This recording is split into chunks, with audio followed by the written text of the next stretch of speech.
Mr. Speaker, ever since I got elected, I've been a tireless advocate on behalf of Sacramento's flood protection priorities. Sacramento is the most at-risk metropolitan area for major flooding, as it lies at the confluence of two great rivers, the Sacramento and the American. The city is home to the California State Capitol, an international airport, the state's water and electric grids, and over 500,000 people.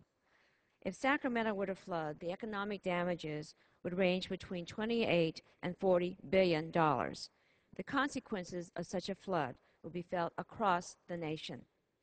Even in this austere budget environment, it is critical that Sacramento's basic flood protection needs are met. I want to applaud the Energy and Water Appropriations Subcommittee for including funding for Sacramento's top flood protection projects. Each one of these projects is a critical component to improving the flood protection for the entire Sacramento region. Taken together, the completed projects will bring us closer to the level of flood protection that families and businesses throughout the region need and deserve. Moreover, these projects are already in the midst of construction.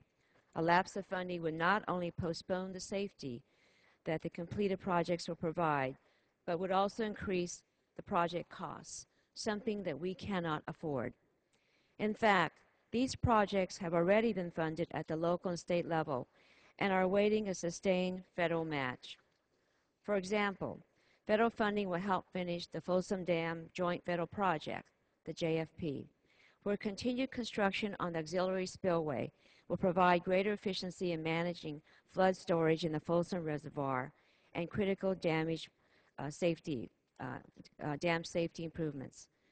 The hundreds of thousands of residents living below the dam will be better protected once the project is finished. The JFP and our levee improvements will go a long way toward protecting and preventing flooding in Sacramento. But the funding in this bill does not fully support Sacramento's flood protection needs. The levels in this bill are actually below the Corps of Engineers' full capability. This winter, we have had record-breaking snowpack in the Sierra Nevada mountain range, which rests just above Sacramento. We're fortunate that the snowpack did not melt all at once. When this occurs, our dams and levees are put to the test. Mr. Speaker, luck is not something that the American people should have to rely upon.